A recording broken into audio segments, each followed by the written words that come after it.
9h30, 11h, le club de l'été. Voilà, Anissa revient. Anissa a dit. C'était un très beau plat d'Émilie Dez dans la Seine. Non, mais on va s'occuper de ça. Attendez, il faut qu'Émilie aille nager dans la Seine quand même. oui, quand même. Bah oui. Je vais assister. Encourager. Allez, toutes les deux, on sera là avec vous. Oui, non, mais c'est bon, ne mettez pas les autres dans la mouise. Parce que vous aimez pas l'eau qui font dégoûter les autres. Bon, le club de l'été de Zaz jusqu'à 11h sur Europe 1. C'est un bonheur de vous recevoir, Zaz. Cette émission, elle est à votre image, elle est joyeuse, elle est festive, à l'image de cet album aussi que nous, on a beaucoup aimé, qui s'appelle Sain et Sauf. D'ailleurs, dans un instant, vous allez chanter Sain et Sauf. Votre guitariste est prêt. Tout à fait. Guillaume Juel. Assister à quelques répétitions, quelques balances, et ça s'annonce très très beau. Mais avant ça, on va faire un tour du côté d'Avignon avec Héloïse Goua. Héloïse, vous vous baladez chaque jour à travers la France pour nous faire découvrir les rendez-vous culturels à ne pas manquer, et on parle théâtre avec vous puisque c'est le festival d'Avignon qui vous intéresse. Et oui, et Avignon, c'est le plus grand festival de théâtre au monde. La 79e édition a commencé le 5 juillet. Alors, quelques chiffres pour cette année. 1800 spectacles sont présentés dans 180 théâtres et en tout, pas moins de 3 millions de places ont été mises en vente. Autant vous dire que ça n'a pas été facile de vous sélectionner 2 pièces à voir en priorité.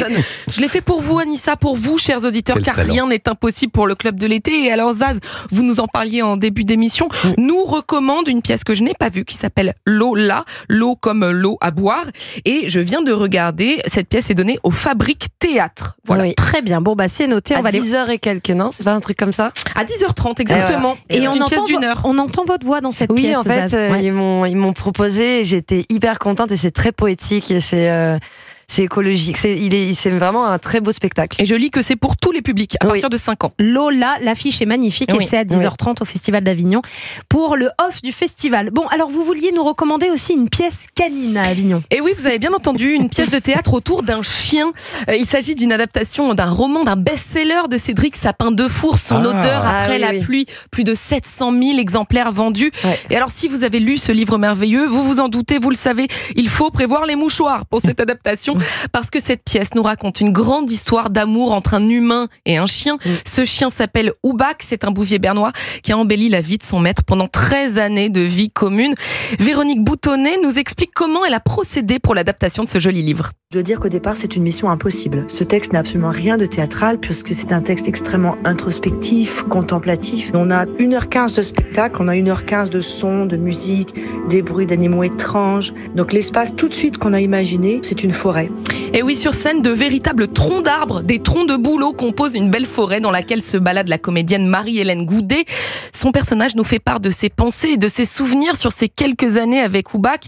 Et alors, je vous le dis, dans cette pièce, le temps s'arrête. Pas de rebondissement à toute vitesse, non, on prend le temps d'explorer délicatement, avec beaucoup de poésie, ce lien d'attachement si particulier avec un animal.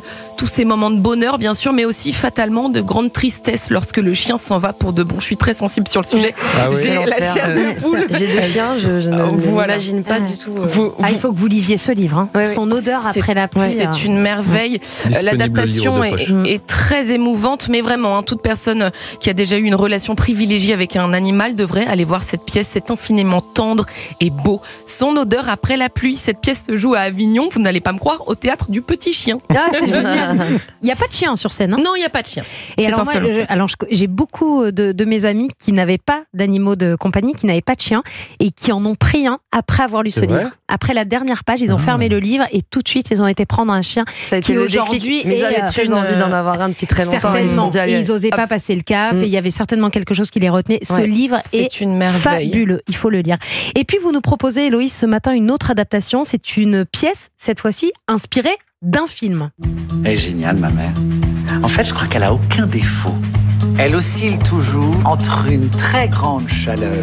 Vous voulez boire quelque chose et un froid glacial. Vous voulez boire quelque chose? Un déca? Bah dites-le, mon vieux. Je veux dire, 3 plombs pour nous sortir quoi? Un déca et un Perrier. Va la chercher, un déca et un Perrier. Vous reconnaissez peut-être ce film de 2013, Les garçons et Guillaume à table. Alors pour être précise, avant d'être un film, cette œuvre, c'était d'abord une pièce incarnée par Guillaume Gallienne qui racontait sa propre vie. Et la boucle est bouclée donc avec une toute nouvelle version théâtrale très réussie, incarnée cette fois par un comédien belge, Jean-François Brouwer. Je vous rappelle l'histoire. Depuis qu'il est petit, Guillaume est persuadé d'être une fille. ou du moins il fait semblant de l'être, pour faire plaisir à sa maman qui rêvait, elle, d'avoir une fille. Alors Guillaume s'habille de manière très féminine, sa famille est persuadée qu'il est homosexuel, lui ne sait pas très bien, en fait il s'en fiche, il est simplement lui, Guillaume. Elle est géniale, ma mère. En fait, je crois qu'elle n'a aucun défaut.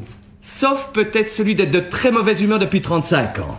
Les garçons et Guillaume, à table. Donc là, c'est le nouveau comédien que vous entendez. Et puis cette pièce, il a la même voix que oui, Guillaume Gallet. un petit peu. Cette pièce est particulière parce que c'est un seul en scène, mais avec 22 personnages incarnés tour à tour. Ça vous donne une idée du niveau du comédien. Et la prestation est vraiment de haute volée. Et je sais pas vous, je pense que c'est vraiment pas évident de marcher dans les pas de Guillaume Gallienne de la comédie française. Le spectacle est drôle, mais pas seulement. Il nous parle aussi de différence, de tolérance. C'est un très bel hommage à la féminité, à la maternité. Et donc 12 ans après la sortie du film, on prend toujours autant de plaisir à redécouvrir cette histoire subtile qui fait sourire, qui donne à réfléchir.